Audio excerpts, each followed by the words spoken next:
The pandemic has inspired people to tackle home renos, and renovator Peter Glaw is back with us talking about his new book and tips on how to be your own general contractor, and joins us live this morning via Skype. Good morning. Good morning, Don. You're a contractor, so your book, isn't that bad for business? Don, we're absolutely swamped last year, this year. It's crazy. There's so many people needing help, so we've decided to help them both virtually and in home. So according to your book, if we follow this, there's about, what, 40% in savings to be had? Absolutely. Sometimes even more. It's amazing. I mean, savings on contractor fees, savings in product fees, goes on and on and on. Okay, now, what are the limitations here? How handy do you have to be? Like, my daughter, for example, we're working at her place. I can do anything except she won't let me touch plumbing. One incident, and I can't do plumbing anymore. Don, absolutely. Remember this. The role of a general contractor is strictly to be the orchestrator of trades. We could compare it to an orchestra leader.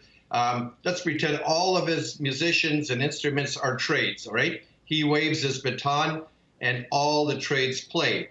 So if I teach you how to wave your baton, you're going to make all the trades, do the proper job at the right time, you're going to have a perfect job. So how do you coordinate all that? Well, what we do is we take the homeowner, Don, and we give them site visits both in-home and or virtually. And we are there for all the important times when the trades get there, before they make payment, inspection time, make sure he gets his WSIB and safety equipment, so on, Don. Yeah, so what tips do you have in the book that we can take that on? The book's fantastic. It's a year and a half's worth of work, and it contains everything that you need to be your own general contractor, from safety things, how to deal with contractors, contractual agreements, how not to overpay, and don't pay the final portion until the job's done perfectly. And it's just a complete listing of A to Z. Okay. What are some of the common pitfalls? People typically hire people because they heard from a friend, hey, he's a good guy. But how does his friend know if the quality is good or so-so? Unless they're a contractor. So they hire people, they give them huge upfront monies. Sometimes a contractor takes the money and, of course, doesn't come back. We all heard those horror stories. And they just don't know what to look for. And sometimes a contractor will just do a haphazard job, which shouldn't be the case. Yeah. Are there things that get overlooked? Don, absolutely. For example, if the homeowner doesn't know and the GC is not there on time and the contractors aren't diligent, there's a lot of things could be overlooked. And then the drywall gets put on. Later we find out that the plumbing's in the wrong place, electrical's in the wrong place, or sometimes the insulation's not done properly, and it goes on and on and on. Okay. Now, budgeting, does the book help out with that?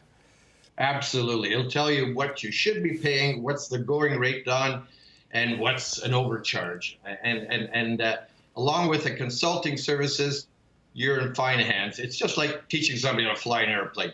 If you've never flown before, you read the book, you get some instruction, before you know it, you're flying on your own. Okay. I should correct you, too. I didn't want to correct you at the beginning. I'm actually Bob. I've got a brother, Don, who's a way better handyman than I am. But that's okay. That's okay. It's totally okay. Before we go, when we are deciding to take on a reno, what's the most bang for the buck as far as resale? Right now, what people are doing to get major resale is kitchens, bathrooms, and then, of course, your basement. Those okay. Three, well, you know what? It sounds like the book is a lot of bang for the buck. We'll link up your website so people can get a copy of it. Peter Glaw, how to be your own general contractor. Thanks for joining us. Bob, thank you very much. Have a wonderful